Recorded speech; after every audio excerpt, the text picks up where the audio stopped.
وَلَقَدْ خَلَقْنَاكُمْ ثُمَّ صَوَّرْنَاكُمْ ثُمَّ قُلْنَا لِلْمَلَائِكَةِ اسْجُدُوا لِآدَمَ فَسَجَدُوا إِلَّا إِبْلِيسَ لَمْ يَكُنْ مِنَ السَّاجِدِينَ۔ اور بے شک ہم نے تمہیں پیدا کیا، پھر تمہارے نقشے بنائے، پھر ہم نے ملائکہ سے فرمایا کہ آدم کو سجدہ کرو، وہ سب سجدے میں گر گئے مگر ابلیس، یہ سجدہ والوں میں نہ ہوا۔ قال ما منعك الا تسجد اذ امرتك قال انا خیر منه خلقتنی من نار وخلقته من طین۔ فرمایا کس چیز نے تجھے روکا کہ تو نے سجدہ نہ کیا جب میں نے تجھے حکم دیا تھا؟ بولا میں اس سے بہتر ہوں، تو نے مجھے آگ سے بنایا اور اسے مٹی سے بنایا۔ حضرت سیدنا آدم علیہ نبینا علیہ الصلاۃ والسلام کا تذکرہ قرآن پاک میں 6 صورتوں میں میرے مالک نے ارشاد فرمایا۔ سورہ بقرہ کے اندر، سورہ اعراف کے اندر، سورہ الحجر کے اندر، سورہ بنی اسرائیل کے اندر، سورہ کہف کے اندر، سورہ طٰہٰ کے اندر اور سورہ صاد کے اندر۔ یہ ان صورتوں کے اندر میرے مالک نے ان کا ذکر فرمایا۔ اب یہ خلقناکم سے مراد آدم علیہ نبینا علیہ الصلاۃ والسلام کی ذات گرامی، اور صورناکم سے مراد آدم علیہ السلام کی پشت میں اللہ وحدہ لا شریک نے جو ان کی اولاد کو تخلیق فرمایا، یہ اس کا ذکر ہے۔ آدم علیہ السلام کا مرحلہ تخلیق کیا تھا، اس پر امام ابو القاسم علی بن الحسن بن عساکر متوفہ 571 ہجری روایت کرتے ہیں کہ حضرت عبداللہ ابن مسعود بیان کرتے ہیں کہ اپنی پسندیدہ چیزیں پیدا کرنے کے بدلے میں اللہ تعالیٰ اپنی شان کے مطابق عرش پر مستوی ہوا۔ اللہ کا عرش کیسا ہے ہمیں نہیں پتہ، وہ کس طرح مستوی ہوا ہمیں نہیں پتہ، ہمارے لیے اتنا ہی کافی ہے کہ میرے رب نے کہہ دیا، بس ایمان ہے۔ جیسا اس نے کہا عرش ویسا ہے، جیسا اس نے فرمایا میں نے استوا کیا وہ ویسا ہی۔ کچھ چیزیں ایسی ہوتی ہیں قبلہ جہاں پر عقل بالکل بند کر دینی چاہیے، آگے نہیں۔ اللہ نے یہ پیدا کیا، یہ پیدا کیا، یہ پیدا کیا، کرتے کرتے کرتے کرتے کرتے کرتے پھر دماغ جو ہے نا وہ بڑا مکار ہے، وہ کہتا ہے پھر اگر ساروں کو اللہ نے پیدا کیا تو اللہ کو کس نے پیدا کیا؟ تو یہاں پر دماغ کو بالکل بند کر دینا چاہیے، بھائی میرا رب ازل سے ہے، ابد تک رہے گا، ہمیشہ سے ہے، ہمیشہ رہے گا، نہ کوئی اس کو پیدا کرنے والا ہے، وہ ساری کائنات کو پیدا کرنے والا ہے۔ بعض چیزیں کوئی جواب نہیں، میرے رب کا جواب ہے ہی کوئی نہیں، وہ لاجواب ذات ہے۔ اس نے کہا مستوی ہوا تو مستوی ہوا، بات ختم۔ اللہ وحدہ لا شریک نے فرشتوں سے فرمایا زمین پر خلیفہ بنانے والا ہوں، یہ سورہ بقرہ کے اندر ارشاد باری تعالیٰ ہے۔ پھر اللہ تعالیٰ نے جبریل امین کو زمین پر بھیجا۔ اللہ وحدہ لا شریک نے جبریل امین کو بھیجا، جاؤ بھائی جبریل زمین سے مٹی لے کے آؤ۔ مٹی نے کہا جبریل میں تجھ سے اللہ کی پناہ مانگتی ہوں، میرے حصے کو خراب نہ کر، میرے سے کوئی حصہ کم نہ کر، میرا حصہ خراب نہ کر، میں اللہ کی پناہ مانگتی ہوں۔ اس نے پناہ طلب کی، جبریل امین واپس چلے گئے، لوٹ گئے، یا اللہ وہ تو اللہ وحدہ لا شریک نے پھر جبریل امین کے بعد میکائیل کو بھیجا، جاؤ بھائی میکائیل تم لے کے آؤ۔ پھر مٹی نے یہی کہا۔ اللہ وحدہ لا شریک نے پھر حضرت اسرائیل علیہ السلام کو بھیجا، جاؤ بھائی آپ جاؤ۔ اسرائیل علیہ السلام نے جب جا کر مٹی لینی چاہیے تو مٹی نے پھر وہی بات کی۔ تو اسرائیل علیہ السلام انہوں نے کہا کہ تو اللہ کی پناہ طلب کرتی ہے تو میں بھی اللہ سے پناہ طلب کرتا ہوں کہ اس کے حکم پر عمل نہ کروں۔ سادہ لفظوں میں جتنا مرضی تو کرلال ہے، میں رب دا حکم پورا کرنا ہے، جو مرضی کر، جننے مرضی واسطے پات، جننے مرضی ترلے کر، جو مرضی کر، مینوں رب دا حکم ہے، میں لے کے جانی۔ ہاں جی حضرت اسرائیل علیہ السلام نے زمین کے چاروں کونوں سے مٹی کو، ہر خطے سے مٹی کو اٹھایا، جمع کیا، اس کو خلط ملط کر دیا، مکس کر دی۔ اس میں سرخ مٹی بھی تھی، اس میں سفید مٹی بھی تھی، ہر قسم کی مٹی اس میں شامل تھی۔ اس کو انہوں نے خلط ملط کیا، اس کو جمع کیا، پھر اللہ وحدہ لا شریک نے حکم فرمایا اوپر چڑھو بھائی، وہ لے کے اوپر گئے اللہ کی بارگاہ میں، اس کو گیلا کر دیا اور اس گندی ہوئی مٹی کو پڑا رہنے دیا حتیٰ کہ وہ سڑ گئی۔ گندے نالے کے اندر آپ دیکھیں نا جی، ریت مٹی جب کٹھی ہوتی ہے وہ سڑ کے بدبو مار دیتی ہے، وہ مٹی سڑ گئی۔ یہ قرآن پاک کے اندر آیہ مبارکہ ہے سورۃ الحجر کی، وَلَقَدْ خَلَقْنَا الْإِنسَانَ مِنْ صَلْصَالٍ مِّنْ حَمَإٍ مَسْنُونٍ، اور بے شک ہم نے انسان کو بجتی ہوئی خشک مٹی سے بنایا جو پہلے سیاہ بدبودار گارا تھی۔ یہ سورہ حجر کی آیت نمبر 26 ہے۔ اللہ تعالیٰ نے آدم علیہ السلام کو اپنے ہاتھوں سے بنایا تاکہ ابلیس خود ان کو ان سے بڑا نہ سمجھتے، اور وہ جمعے کے دن 40 سال کے برابر عرصہ تک بشر کی صورت میں پتلا بنے ہوئے پڑے رہے۔ 40 سال تک آدم علیہ السلام کا پتلا پڑا رہا۔ یہ آپ نے کبھی دیکھو نا جی، جو گھڑا بنانے والے ہیں پہلے مٹی کا گھڑا بناتے ہیں، پھر اس کو سکھاتے ہیں، پھر اس کو پکاتے ہیں۔ ہاں جی میں زیادہ عرصہ سمن آباد اور اس کے ارد گرد رہا ہوں۔ اب تو سمن آباد کا گندا نالا جو ہے نا وہ سارا کور کر دیا گیا ہے، پہلے وہ کھلا نالا تھا، بالکل کھلا ہوا تھا۔ تو جب گرمی شدید پڑتی تھی نا جی، تو وہ گارے کی مٹی ٹھیکریاں بن جاتی تھی، وہ ٹھیکریاں بن جاتی، اور اس کے اوپر ہم جب پتھر پھینکتے تھے نا اس میں سے مختلف آوازیں نکلتی تھی۔ ہم پھر کھیل کھیل میں پتھر پھینکتے، اس سے آوازیں آتی۔ ایک گھڑے کو آپ باہر سے تھپکی دے نا تو اس سے الگ الگ ساؤنڈ آتے ہیں، چھوٹے گھڑے سے الگ ساؤنڈ آئے گا، بڑے گھڑے سے الگ ساؤنڈ آئے گا۔ ہاں جی، تو جب یہ 40 سال تک جب آپ کا پتلا پڑا رہا تو فرشتے اس کو دیکھ کے خوف زدہ ہوتے رہے، اور ابلیس زیادہ خوف زدہ ہوتا تھا، اور اس پتلے کو مارنے سے آواز آتی تھی جیسے مٹکے کو مارنے سے آتی۔ اس لیے اللہ وحدہ لا شریک نے ارشاد فرمایا خلق الانسان من صلصال کالفخار۔ ہاں جی، میں نے انسان کو ٹھیکری کی طرح بجتی ہوئی سوکھی مٹی سے پیدا کیا۔ سورۃ الرحمن کی آیہ مبارکہ ہے۔ ابلیس کہتا ہے کہ اس کو کس کے لیے بنایا گیا؟ اس نے فرشتوں سے کہا اس سے مت ڈرو، یہ اندر سے کھوکھلا ہے، اگر مجھے اس پر مسلط کیا گیا تو میں اس کو ہلاک کر دوں گا۔ جی اب دیکھ لو، یہ وہ ساری چیزیں جو قرآن و حدیث کے اندر موجود ہیں، انسان اندر سے اب کھوکھلا ہی ہو چکا ہے، اور شیطان جس طرح چاہتا ہے ہمیں نچا رہا ہے، کمال کر کے نچا رہا ہے۔ اس نے کہا ڈرنے کی ضرورت کوئی نہیں، یہ ایڈی کوئی شے نہیں، مٹی دا پتلا ہی ہے نا۔ ہاں جی، وہ نبڑ لیں گے اندر نہ، تسی پریشان ہو۔ اللہ وحدہ لا شریک نے جب سورہ اس کے اندر روح پھونکی تو اللہ وحدہ لا شریک نے ارشاد فرمایا فَإِذَا سَوَّيْتُهُ وَنَفَخْتُ فِيهِ مِن رُوحِي فَقَعُوا لَهُ سَاجِدِينَ۔ سو جب میں اس کو درست کر لوں اور اس میں اپنی طرف سے پسندیدہ روح پھونک لوں تو تم سب اس کے لیے سجدے میں گر جانا۔ سورۃ الحجر 29 نمبر آیت میں جب اس پتلے کے اندر روح پھونکی گئی، سر میں داخل ہوئی تو اس کو چھینک آئی۔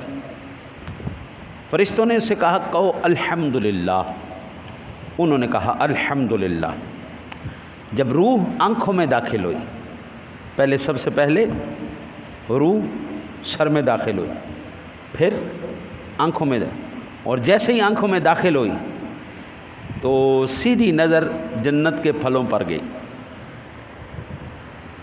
جنت کے پھلوں پر جب ان کی نظر گئی، دیکھا، پھر روح ان کے پیٹ میں پہنچی، آئے ساری کھیڈ ڈڑ دی ہے جی۔ وہ ساڑے پنجابی کہندے ہیں پیٹ تو ہر شے ہیٹ، پیٹ تو ہر شے، اج جنی بھی کہانیاں پھریاں ہوئی نے وہ ساریاں ڈڑ دی ہے۔ یہ ایسی ایک بلا ہے، ایک ایسی بلا ہے، حلال بھی کھا جاتا ہے، حرام بھی کھا جاتا ہے جی، سود بھی کھا جاتا ہے، ہر بلا اس کے اندر ہے جی، ہر بلا اس کے اندر ہے۔ اللہ اکبر۔ جب اس میں پہنچی روح تو جناب بھوک نے پریشان کیا، اور روح جیسے ہی پیروں تک پہنچی تو وہ آدم علیہ السلام نے فوراً ان انگوروں کی طرف، ان پھلوں کی طرف چھلانگ لگائی۔ اللہ وحدہ لا شریک اپنے قرآن پاک میں اس کو اس طرح بیان فرماتا ہے، خلق الانسان من عجل، انسان بڑے ہی جلد باز ہے، وہ بن گئے ہیں، تیرے لیے سارا بنایا، صبر کر ذرا، لیکن نہیں جناب، انسان نے چھلانگ لگائی۔ پھر ابلیس کے سوا تمام فرشتوں نے آدم علیہ السلام کو سجدہ کیا، جیسے کہ اس آیہ مبارکہ میں ارشاد فسجد الملائکۃ کلھم اجمعون الا ابلیس استکبر وکان من الکافرین قال یا ابلیس ما منعک ان تسجد اذ ما خلقت بیدی استکبرت ام کنت من العالین قال انا خیر منہ خلقتنی من نار وخلقتہ من طین قال فاخرج منها فانک رجیم۔ پس فرشتوں نے سجدہ کیا سوائے ابلیس کے، اس نے گھمنڈ کیا اور کافروں میں سے ہو گیا۔ فرمایا اے ابلیس، تجھے اس کو سجدہ کرنے سے کس چیز نے روکا ہے؟ جس کو میں نے اپنے ہاتھوں سے بنایا، تو نے اب گھمنڈ کیا یا تو پہلے سے ہی گھمنڈ کرنے والوں میں سے تھا؟ اس نے کہا میں اس سے بہتر ہوں، تو نے مجھے آگ سے بنایا، اس کو مٹی سے بنایا۔ فرمایا تو اس جنت سے نکل جا، بے شک تو مردود ہو گیا۔ تاریخ دمشق 4 جلد صفحہ نمبر 215 سے 17 تک، مطبوعہ بیروت۔ اب قبلہ یہاں پر ایک بات بڑی کمال کی سمجھنے والی ہے۔ شیطان نے اپنے اعلیٰ اور افضل ہونے کا کیا معیار بیان کیا؟ اس نے کہا جناب معیار یہ ہے کہ یہ مٹی سے بنایا گیا اور ہمارے سامنے بنا ہے، پتلا بھی ساڑھے سامنے، جدو ایک کھوکھلا سی، کدی میں ناکل نو وڑدا سا، کدی کدھروں، یہ تو اندروں بالکل خالی پروگرام سی، اور کیویں یا اللہ تو بنایا وہ بھی سانوں پتہ ہے۔ ساڈے سامنے بنن والی چیز بدبودار سلسال من حمأ مسنون، کھڑکدی ہوئی وجدی ہوئی، ایک مٹی دی ذات جن دی صرف اور صرف اوقات اینی ہے کو تھلے ہی رہے، اس ذات میں یا اللہ میں اگ نال پیدا کیتا گیا، ہمیشہ بلندیاں، ہمیشہ اونچائیاں، جتھے یا اللہ اگ دی شان ہے اوتھے مٹی دی شان تے نہیں، تو یہ کس طرح ہو سکتا ہے اگ مٹی نو سجدہ کرے؟ نہیں یا اللہ نہیں۔ اللہ اکبر۔ فضیلت کا مدار اصل جوہر پر نہیں، آگ افضل ہے یہ مٹی ادنا ہے، یہ فیصلہ کون کرے گا؟ یہ اللہ کی ذات کرے، فیصلہ کوئی نہیں کرے گا۔ قبلہ یہ بات یاد رکھنے والی ہے، آگ کے اندر ہمیشہ تیش ہے، تیزی ہے، طرفہ ہے، یہ سب استکبار کا جو ہے وہ بڑھاوے کا، سارا تکبر، عناد، غرور، یہ ساری آگ کی خاصیتیں۔ مٹی وقار ہے، علم ہے، حلم ہے، حیا ہے، صبر ہے۔ مٹی سے ملک آباد ہوتے ہیں۔ یہ ہن آسٹریلیا اگ لگی سی نا جی، کنا کروڑ جانور مر گیا، ہن جڑی اگ لگی ہوئی ہے جنگلیں، وہ کہندے جی ایک نہ سانبھی گئی تو یہ تو ساڈے زمین واسطے بڑی خطرناک آگ ہے۔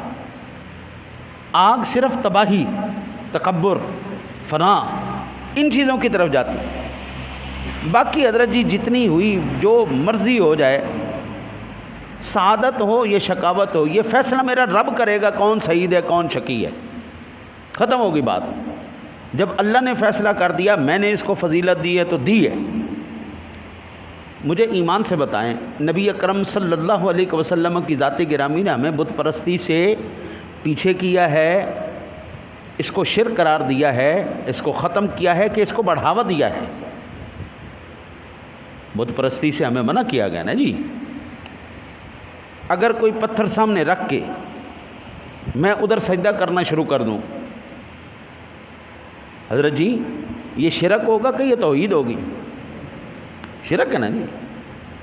ہندو یہی کرتا ہے نا، سامنے پتھر رکھ لیا تو سجدے شروع کرتے ہیں۔ لیکن جب آپ کعبے میں جاتے ہیں، کعبہ کس چیز سے بنا ہوا ہے؟ پتھروں سے بنا ہوا ہے نا، آپ سجدہ کیوں کرتے ہیں؟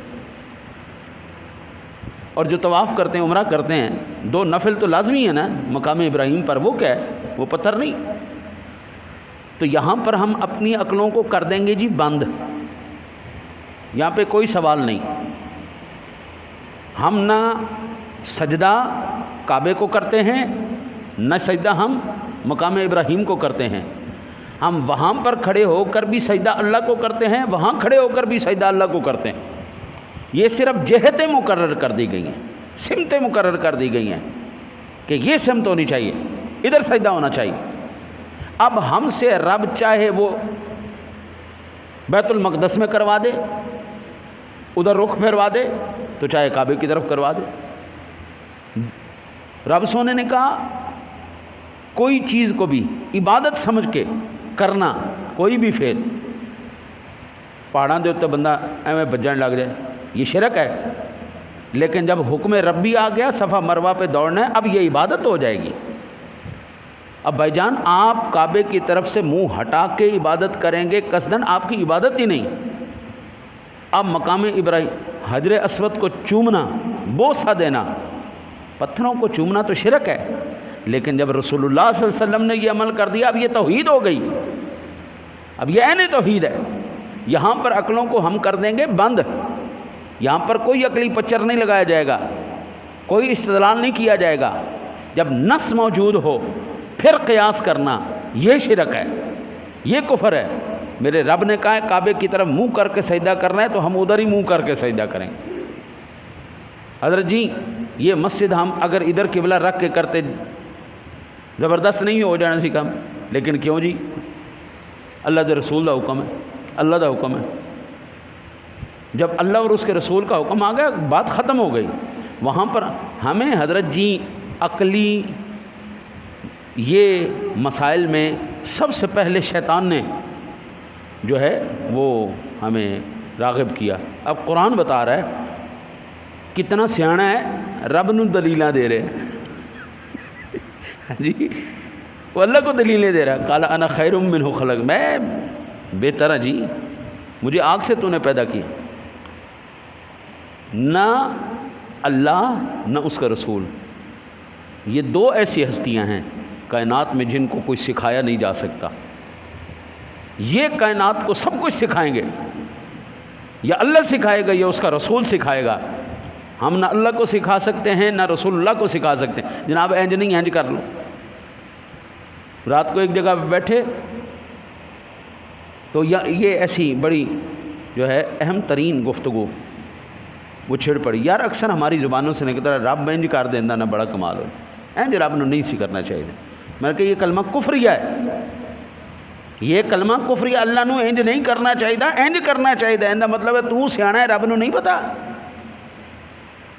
اللہ جناب وہ علیم ہے، وہ حکیم ہے، وہ علیم بذات الصدور ہے، وہ خالق ہے، وہ مالک ہے، وہ جب چاہے جو چاہے جس کو چاہے جیسا چاہے وہ حکم ارشاد فرما سکتا ہے۔ کسی کی جرات نہیں اس کے حکم سے۔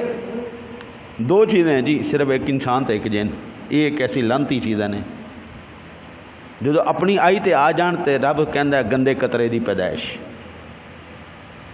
اور اگر یہ اطاعت کے اندر آ جائیں تو رب کہتا ہے خلقنا الانسان فی احسن تقویم۔ ہاں کتنی شاندار میں شے پیدا کر دی تھی، شاہکار خدا۔ ہاں جی اس مصور کی تصویر، اس مصور کی شاہکاری، خلقناکم ثم صورناکم، اسا صورتاں بڑھائیاں، اسا پیدا کیتا. یہ تصویر اطاعت پہ آ جائے تو فرشتوں کو پیچھے چھوڑ جائے، یہ اگر بغاوت پہ آ جائے تو جناب جانوروں کو بھی پیچھے چھوڑ جائے. تو یہاں پر آج کا اتنا کافی ہے. انشاءاللہ زندگی رہی تو پھر میں آگے عرض کروں گا کہ آگے یہ صبرناکم کی تفسیر میں کیا کیا مفسرین نے ارشاد فرمایا.